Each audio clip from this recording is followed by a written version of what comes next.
नहीं सोए इसरो के वैज्ञानिक सुबह रच डाला इतिहास। भारत को मिली स्पेसएक्स मिशन में बड़ी कामयाबी। ब्रिटेन, चीन और अमेरिका हुए हैरान परेशान। अब लॉन्च होगा चंद्रयान 4 और अंतरिक्ष में बनेगा भारत का अपना स्वदेशी स्पेस स्टेशन। इसरो की इस कामयाबी से दुनिया भर में मचा भारत के वैज्ञानिकों का डंका और हर देशवासी का सिर गर्व से हुआ ऊंचा। जी हां दोस्तों, 9 दिनों के लंबे इंतजार के बाद आखिरकार इसरो ने बड़ी खुशखबरी दे दी है। भारत को अपने महत्वाकांक्षी स्पेस मिशन स्पेसएक्स में बड़ी सफलता मिली है। दुनिया भर में भारतीय वैज्ञानिकों के नाम का डंका बज रहा है और इसरो अब चीन, अमेरिका और रसिया के बाद दुनिया का चौथा सबसे बड़ा स्पेस एजेंसी बनने का तमगा ले चुका है, जिसने अंतरिक्ष में गोली से 10 गुना तेज रफ्तार से उड़ रहे 2 स्पेसक्राफ्ट को एक साथ जोड़कर डॉकिंग मिशन को अंजाम दिया। लेकिन क्या आप जानते हैं कि डॉकिंग से 2 दिन पहले यह मिशन फेल होते होते बचा था, क्योंकि डॉकिंग प्रोसेस में बड़ी दिक्कत आ रही थी। तो फिर कैसे इसरो के वैज्ञानिकों ने इस मुसीबत का हल निकाला? कैसे हुई टारगेट और चेजर स्पेसक्राफ्ट की डॉकिंग और कैसे इस मिशन की कामयाबी ने इसरो के भविष्य को सुनहरे अक्षरों से लिख दिया? लेकिन उसके पहले अगर आपको भी इसरो के वैज्ञानिकों पर गर्व है तो वीडियो को लाइक करने के साथ कमेंट बॉक्स में जय हिंद, जय इसरो जरूर लिखिए। दोस्तों, इसरो के इस महत्वाकांक्षी मिशन की शुरुआत होती है 30 दिसंबर रात के 10 बजे, जब बाहुबली रॉकेट PSLV C-16 अपने साथ 24 पेलोड लेकर श्रीहरिकोटा के सतीश धवन स्पेस सेंटर से उड़ान भरता है, जिसमें सबसे अहम पेलोड थे 220 किलो के 2 स्पेसक्राफ्ट्स, जिनका नाम है टारगेट और चेजर।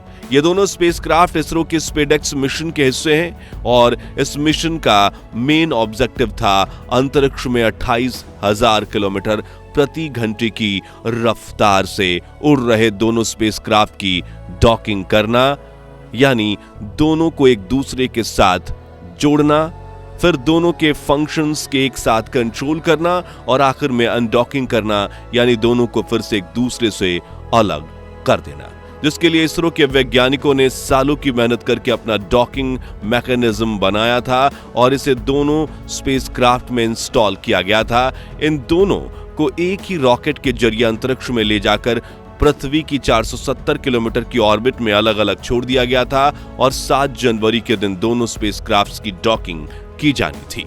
अगले 7 दिनों तक हर देशवासी की नजर टारगेट और चेजर स्पेसक्राफ्ट पर थी, पर ये दोनों ही पृथ्वी की 470 किलोमीटर की कक्षा में एक दूसरे के करीब 20 किलोमीटर की दूरी पर उड़ रहे थे। दोनों की रफ्तार करीब 7.8 किलोमीटर प्रति सेकंड, यानी कि 28 से 30 हजार किलोमीटर प्रति घंटे की थी। इनमें टारगेट आगे उड़ रहा था और चेजर उसका पीछा कर रहा था।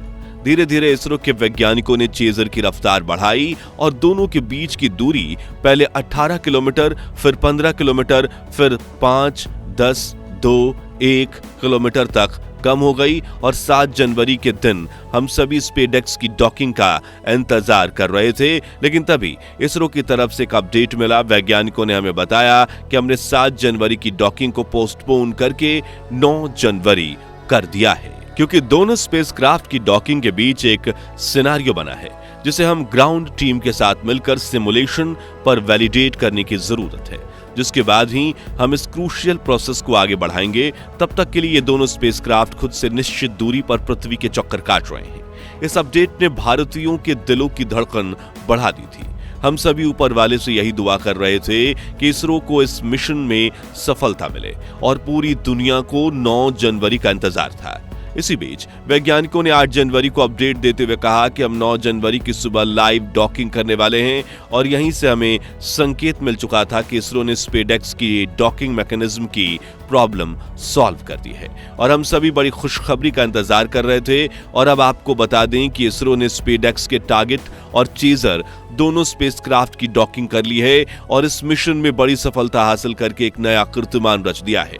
जहां आज तक दुनिया भर के कई देश दर्जनों बार डॉकिंग का प्रयास करके भी फेल हुए हैं, जबकि डॉकिंग में एक्सपर्ट कहे जाने वाले अमेरिका, रूस और चीन की डॉकिंग भी कई बार फेल होती दिखी है। वहीं इसरो के वैज्ञानिकों ने पहली ही कोशिश में बड़ी सफलता हासिल कर ली है, जो हर भारतीयों के लिए गर्व की बात है। क्योंकि जहां बाकी देशों ने इस क्षेत्र में महारत हासिल करने के लिए हजारों करोड़ों रुपए खर्च किए थे, वहीं इसरो ने स्पेडएक्स को सिर्फ 125 करोड़ रुपए में तैयार कर लिया, जहां ये सिनेमा जगत के बड़े एक्टर्स की फीस से भी कम है। वहीं इसे लॉन्च करने में 250 करोड़ का खर्च हुआ, जिसमें PSLV C-60 अपने साथ 24 अलग पेलोड लेकर भी गया था ताकि पैसा वसूल हो जाए। चलिए अब हम आपको ये बता देते हैं कि स्पेडएक्स ने डॉकिंग कैसे की। तो 8 जनवरी की रात इसरो के कमांड सेंटर में सभी वैज्ञानिक मौजूद थे। एक तरफ सिमुलेशन पर डॉकिंग की टेस्टिंग की जा रही थी, तो दूसरी तरफ टारगेट और चेजर को मॉनिटर।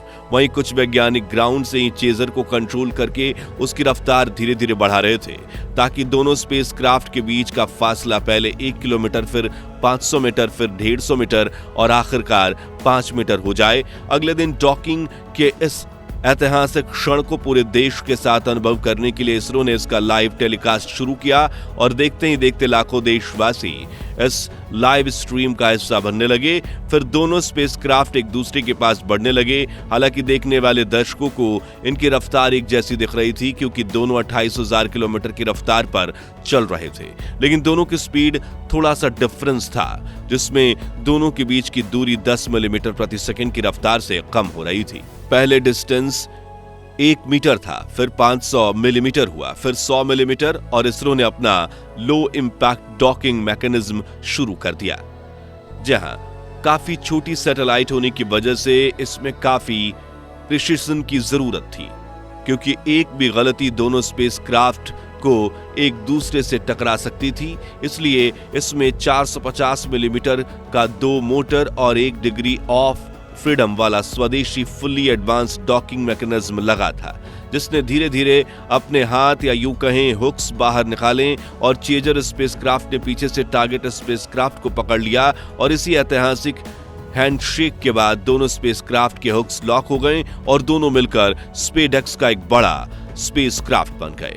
ये पल इतना खास था कि हर तरफ खुशियों की लहर दौड़ उठी। इसरो के वैज्ञानिक खुशी से झूम उठे और इसरो चीफ एस सोमनाथ की आंखें खुशी के आंसुओं से भर गई, क्योंकि ये उनका बतौर इसरो अध्यक्ष आखिरी स्पेस मिशन था। जी हाँ, इसरो से जुड़ी एक बड़ी खबर यह है कि भारत सरकार ने अब नए इसरो अध्यक्ष को चुन लिया है, जो 14 जनवरी के दिन इसरो चीफ एस सोमनाथ की जगह लेंगे। और इसरो के नए चीफ का नाम है वी नारायणन, जो चंद्रयान 4 और भारतीय अंतरिक्ष स्टेशन जैसे अगले बड़े मिशंस की अगवानी करेंगे। आपको बता दें कि वी नारायण भी एस सोमनाथ और के सिवन की तरह ही काफी पढ़े लिखे और अनुभवी वैज्ञानिक हैं।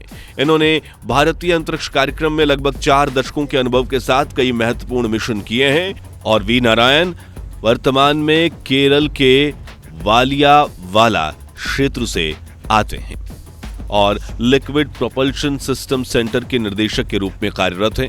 यानी कुल मिलाकर ये इसरो चीफ एस सोमनाथ का अध्यक्ष की पोजीशन पर आखिरी मिशन था और स्पेडएक्स की सफलता ने इनके करियर में सुनहरे अक्षरों में इन्हें शामिल कर दिया। खैर, टॉपिक पर वापस आए तो डॉकिंग के बाद स्पेडएक्स स्पेसक्राफ्ट के दोनों हिस्सों में इलेक्ट्रिक फ्लो किया गया, ताकि देखा जा सके कि जोड़ने के बाद इनके सिस्टम भी साथ में काम कर रहे हैं या नहीं। फिर एक स्पेसक्राफ्ट से दूसरे स्पेसक्राफ्ट को अलग एक्शन परफॉर्म करने का ऑर्डर दिया गया और इन दोनों चरणों में भारत की डॉकिंग पूरी तरह से सफल साबित हुई। अब कुछ समय तक इन्हें साथ रखने के बाद फिर से इन्हें अलग कर दिया जाएगा और दोनों अगले 2 सालों तक अंतरिक्ष में पृथ्वी के चक्कर काटते हुए अपने बाकी का काम पूरे करेंगे, जिसके लिए इनमें अलग अलग पेलोड इक्विपमेंट्स लगे हैं। आपको बता दें कि इन दोनों को अलग करने की प्रोसेस को अनडॉकिंग कहा जाता है और यही स्पेडएक्स मिशन का आखिरी चरण है। और इसमें सफलता मिलते ही चंद्रयान 4 और भारतीय स्पेस स्टेशन मिशन की रफ्तार तेज हो जाएगी, क्योंकि जहां चंद्रयान 4 को भी 2 हिस्सों में लॉन्च करने के बाद अंतरिक्ष में डॉकिंग की जानी है, वहीं भारतीय स्पेस स्टेशन का इतना बड़ा होगा कि इसे दर्जनों हिस्से में लॉन्च करके बार बार डॉकिंग करनी पड़ेगी। इसलिए हमने वीडियो की शुरुआत में कहा स्पेडएक्स पर इसरो का भविष्य टिका हुआ है। तो आज के लिए बस इतना ही।